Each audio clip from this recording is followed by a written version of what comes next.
10 concessionnaires de SUV se débarrassent. Les lots des concessionnaires à travers le pays sont bondés, et pas dans le bon sens. Ce qui était autrefois un bien immobilier de choix pour les SUV les plus vendus est devenu un cimetière de métaux invendus. Nous pouvons blâmer l'évolution des goûts, la dépréciation brutale et la hausse des taux d'intérêt. Cela n'empêche pas certains SUV de prendre la poussière, tandis que les concessionnaires proposent pratiquement des vidanges d'huile gratuites et des vitres teintées juste pour les déplacer. Mais rappelez-vous que ces modèles sont supprimés pour une raison. Et nous sommes ici pour expliquer pourquoi. Voici donc les 10 concessionnaires de SUV dont ils veulent désespérément se débarrasser en 2025. Certains sont trop chers, d'autres sont obsolètes, et quelques-uns sont tout simplement de mauvais paris. Donc, si vous recherchez une offre, cette liste pourrait vous aider à obtenir de gros résultats, ou éviter les mauvaises affaires. Et avant de commencer, veuillez cliquer sur le bouton « J'aime » et vous abonner pour ne pas manquer les futures pannes sur les voitures de performance, les secrets de l'industrie et les mouvements intelligents d'achat de voitures. Cela étant dit, commençons le compte à rebours. Ford Evasion 2025. Notre liste commence par un véhicule qui était autrefois un nom familier dans le jeu des SUV compacts, le Ford Escape. Avance rapide jusqu'à aujourd'hui et il est désormais introuvable sur les parkings des concessionnaires. Pourquoi? Deux grandes raisons. Sa production n'est plus disponible après l'année modèle 2025 et ses concurrents l'ont dépassé. Avec un approvisionnement de 353 exemplaires le jour du marché, les concessionnaires disposent d'un stock d'Escape d'une valeur de plus d'un an qui reste inactif. Les acheteurs hésitent à investir dans un modèle qui ne sera pas disponible l'année prochaine, surtout lorsqu'ils peuvent se procurer un Honda CR-V ou un Toyota RAV4 offrant un meilleur rendement énergétique, une valeur de revente plus élevée et une technologie plus avancée. Même le Hyundai Tucson fait paraître l'Escape dépassé. Ford a récemment tenté de rafraîchir l'Escape, mais cela n'a pas suffi. Le design semble toujours de niveau intermédiaire. La technologie intérieure manque de facteurs époustouflants. Et avec le modèle sur le point d'être supprimé, la pérennité du modèle est très incertaine. Ce n'est pas que l'Escape soit terrible, cela n'a tout simplement plus d'importance sur le marché des SUV d'aujourd'hui. Les concessionnaires cassent les prix, mais cela ne change rien à la réalité. Personne ne veut acheter un SUV dont la marque a renoncé. Jaguar F-Pace. Des aspirations de luxe au désespoir des concessionnaires. Voici le numéro 9 de notre classement, le Jaguar F-Pace. Autrefois concurrent élégant dans le segment des SUV haut de gamme, le F-Pace est désormais coincé dans les limbes de la salle d'exposition. Des niveaux de stock élevés et une dépréciation brutale en ont fait une vente difficile. Le plus gros problème? La réputation de Jaguar n'est plus ce qu'elle était, et les acheteurs le savent. Des pannes électriques, des problèmes mécaniques et des problèmes logiciels affectent ce modèle depuis des années. Ajoutez à cela l'avenir flou de Jaguar alors qu'elle évolue vers une gamme entièrement électrique et vous obtenez un véhicule qui crie à l'incertitude. Pour un SUV de luxe, c'est un problème. Les acheteurs qui dépensent plus de 60 000 $ veulent pouvoir faire confiance, une fiabilité non discutable et une marque qui donne l'impression d'être à mi-chemin. Bien sûr, ça a toujours l'air bien. Le design tient le coup et l'habitacle a ce flair britannique. Mais la beauté n'a pas de limite lorsque la valeur de revente chute comme un roc et que votre voiture passe plus de temps dans l'aire de service que dans votre entrée. Les revendeurs sont prêts à négocier, mais il est difficile de vendre du raffinement lorsque le produit semble inachevé. BMW XM. La prochaine étape est un véhicule grand et audacieux, mais qui bouge à peine. C'est la BMW XM. Autrefois censé être le SUV M phare de BMW. Au lieu de cela, c'est devenu un point d'ancrage autour du cou des concessionnaires. Avec un approvisionnement du marché pendant 544 jours, cela représente 1 an et demi de stock de XM invendus qui restent en attente. Pourquoi? Parce que très peu de gens font la queue pour déposer 159 000 $ sur quelque chose qui ne sait pas ce qu'il veut être. Le XM est rapide. Il développe 738 chevaux. Il y a des écrans. Il est doté de garnitures intérieures rouges et d'une technologie hybride rechargeable. Mais rien de tout cela ne constitue un ensemble cohérent. Le trajet est dur, le design divise et le prix est carrément absurde. Vous pourriez vous procurer une Porsche Cayenne Turbo GT, économiser de l'argent tout en la fumant en termes de valeur et de dynamique de conduite. Ensuite, il y a la taille. Ce SUV est massif et lourd, ce qui tue son agilité. Ajoutez à cela une configuration d'infodivertissement frustrante et une autonomie électrique décevante. Et le XM commence à ressembler à une crise d'identité sur roue. Les concessionnaires proposent des offres, mais la question est, pourquoi dépenser l'argent Ferrari pour une BMW qui ne sait pas si elle veut être une voiture de sport, un SUV de luxe ou une expérience d'ingénierie? Après l'impasse du XM, voici un autre SUV surdimensionné, obsolète et trop cher, mais sans le battage médiatique en matière de performance pour le soutenir. Infiniti QX80 2024. Au numéro 7 est l'Infiniti QX80, et il tente toujours de convaincre les acheteurs qu'il appartient au club des SUV de luxe, même si personne ne l'achète. Cette bête grandeur nature est tombée à 36% de sa valeur en seulement un an. Ce n'est pas une simple baisse, c'est un effondrement. Et il n'est pas difficile de comprendre pourquoi. Il fonctionne sur une plateforme qui semble vieille de 10 ans, qui affiche une économie de carburant épouvantable et utilise toujours une technologie qui semble extraite d'un bac de pièces de 2017. À plus de 80 000 $ à pleine charge, le QX80 rivalise avec les Cadillac Escalade, Lincoln Navigator et Mercedes GLS, qui offrent tous plus de raffinement et de meilleures fonctionnalités et ne semblent pas coincés dans le passé. Les propriétaires ont signalé des problèmes d'infodivertissement, une suspension difficile et une expérience de conduite qui ressemble plus à un autobus scolaire qu'à un croiseur fluide. Ajoutez à cela cette valeur de revente brutale et un avenir incertain de la marque. Et vous comprendrez pourquoi les concessionnaires ont du mal à les retirer de leur lot, même avec des remises agressives. C'est massif, énergivore et dépassé. Et sur le marché actuel, c'est une recette pour le rejet. Mais l'Infiniti QX80 est le seul SUV coincé dans le passé, comme le montre le numéro 6, qui prouve que même les icônes américaines ne sont pas à l'abri de la froideur du marché. Chevrolet Banlieue 2024. Le Chevy Banlieue, c'était le transporteur familial. 3 rangées, des tonnes d'espace, une grosse puissance V8, mais en 2025, les revendeurs ne peuvent pas les donner assez vite. C'est perdu près de 30% de sa valeur en un an, et les raisons s'accumulent. Premièrement, la technologie est en retard. L'infodivertissement semble maladroit par rapport à ses concurrents. Fonctionnalité d'aide à la conduite? Limitée. Ensuite, il y a l'économie de carburant, environ 15 miles par gallon en ville, à une époque où même les SUV plein grandeur deviennent hybrides ou électriques. Mais le véritable problème est l'offre excédentaire.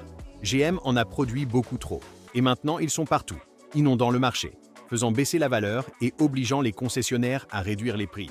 Ce n'est pas que le Suburban soit un mauvais VUS, il n'a tout simplement pas évolué. Les acheteurs veulent désormais de l'efficacité, des fonctionnalités intelligentes et des coûts réduits. Le Suburban essaie toujours de gagner uniquement avec la taille, et cette stratégie vieillit rapidement. Mais s'il y a quelque chose qui ne vieillit décidément pas, c'est d'être informé. Donc, si vous aimez cette répartition jusqu'à présent, cliquez dessus comme le bouton et abonnez-vous pour plus d'informations sur les voitures que vous devriez et que je ne devrais pas acheter. Faites-nous confiance, il vaut la peine d'être un acheteur averti.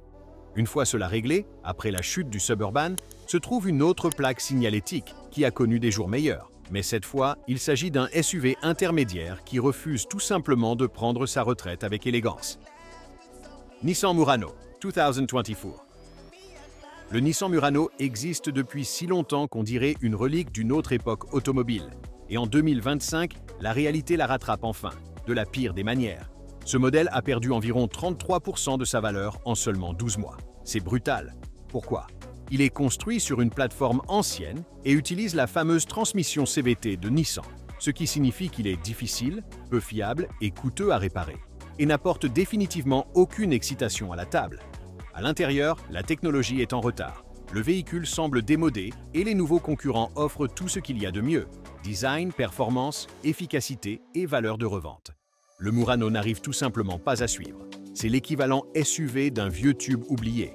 Autrefois un succès, maintenant juste un bruit de fond. Les concessionnaires les offrent pratiquement, mais même cela n'a pas suscité beaucoup d'intérêt.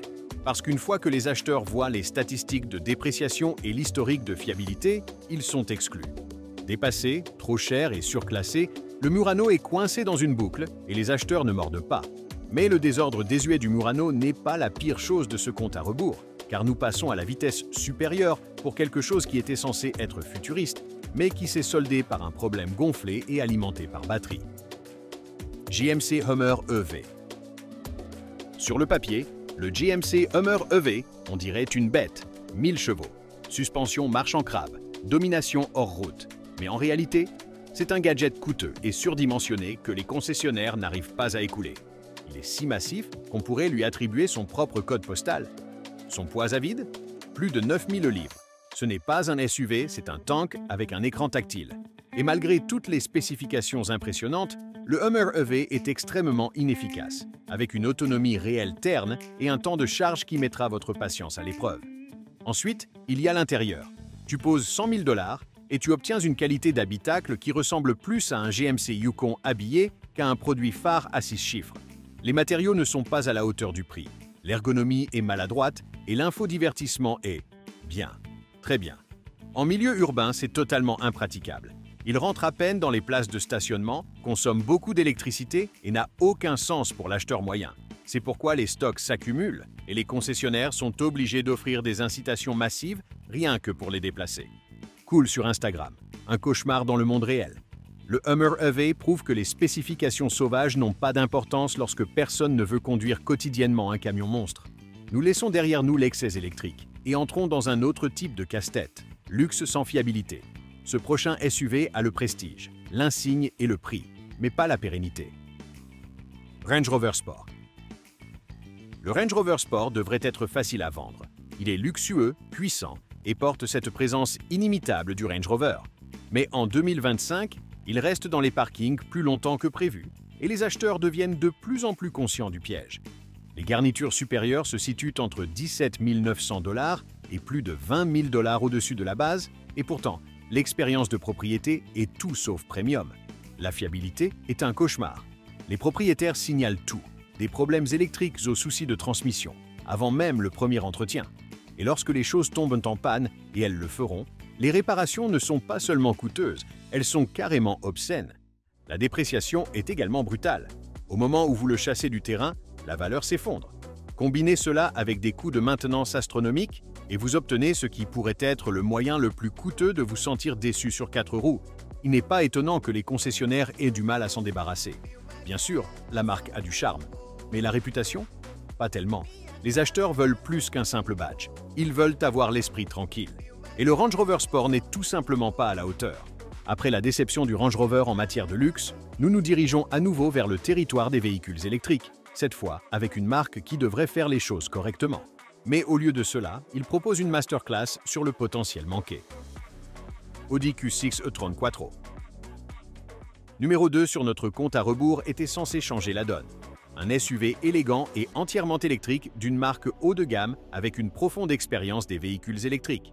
Au lieu de cela, l'Audi Q6 e-tron Quattro est assise dans les salles d'exposition comme des gâteaux aux fruits de vacances invendus. Pourquoi? Parce que les acheteurs ne sont pas stupides. En un coup d'œil, le Q6 a fière allure. Des lignes épurées, ce vernis caractéristique d'Audi et de nombreuses technologies en surface.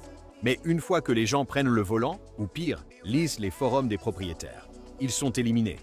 Les problèmes commencent par des bugs logiciels. Les écrans défectueux, les temps de réponse lents et les commandes frustrantes tuent instantanément l'ambiance premium. Ajoutez la gamme médiocre et la nervosité des véhicules électriques de première génération. Et cette chose ressemble plus à un test bêta qu'à un produit phare. Et à ce prix-là, personne ne veut être le cobaye d'Audi. Les véhicules électriques concurrents de Tesla, BMW et même Hyundai offrent un meilleur rapport qualité-prix, une recharge plus rapide et moins de maux de tête. C'est pourquoi le Q6 accumule de la poussière et non des dépôts. Cette fois-ci, la puissance de la marque Audi ne suffit pas. Le Q6 e-tron est coincé dans les limbes, trop cher pour les acheteurs grand public et pas assez raffiné pour les amateurs de luxe. Alors, nous avons vu des véhicules électriques gonflés, un luxe peu fiable et des dinosaures dépassés. Mais le numéro 1 de notre liste, tout cela est regroupé dans un SUV à haute tension, très dramatique et très décevant. Cadillac Escalade IQ. Rencontrez le Cadillac Escalade IQ, la version électrique de l'une des plaques signalétiques les plus emblématiques d'Amérique. Sur le papier, c'est un flex. Fini 130 000 $, une technologie de pointe, des écrans massifs et un style audacieux. Mais dans la vraie vie, c'est une véritable crise en mouvement. Commençons par le plus gros, la fiabilité. Cette nouvelle plateforme EV n'a pas fait ses preuves et les acheteurs signalent déjà des pannes mécaniques, surchauffe, panne logicielle, voire arrêt complet du système. Et comme c'est si nouveau, même le réseau de services de Cadillac n'est pas entièrement préparé. Cela signifie de longues attentes, des solutions incertaines et une tonne de frustration. Ensuite, il y a le prix. Pour plus de 130 000 $, les attentes sont exorbitantes. Mais l'Escalade IQ ne tient pas ses promesses. L'intérieur, flashy, mais du plastique là où il ne devrait pas y en avoir. La gamme, médiocre. Et la valeur de revente? Absolument tanquant. C'est devenu l'exemple des véhicules électriques de luxe lancés avant qu'ils ne soient prêts.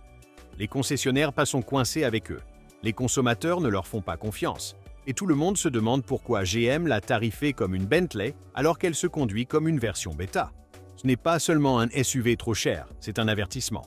Parfois, les grandes promesses et les grands écrans cachent de gros problèmes. Alors voilà, 10 concessionnaires de SUV tentent de se débarrasser. Et maintenant, vous savez pourquoi. Certains sont surfaits, d'autres sont surconstruits, et quelques-uns n'ont tout simplement jamais été construits correctement au départ. Si vous êtes sur le marché, faites vos devoirs. Une réduction peut sembler tentante, mais vous devez vous demander pourquoi est-ce que cette chose est si difficile à noter. La vraie affaire ne concerne pas seulement le prix de l'autocollant, mais aussi ce avec quoi vous vous retrouvez une fois l'encre sèche. Donc, si tu aimes ce que tu as entendu, brise ça comme le bouton, frappe s'abonner et reste avec nous pour découvrir les voitures qui valent vraiment votre argent et celles qui vous feront regretter chaque centime. Rendez-vous dans le prochain.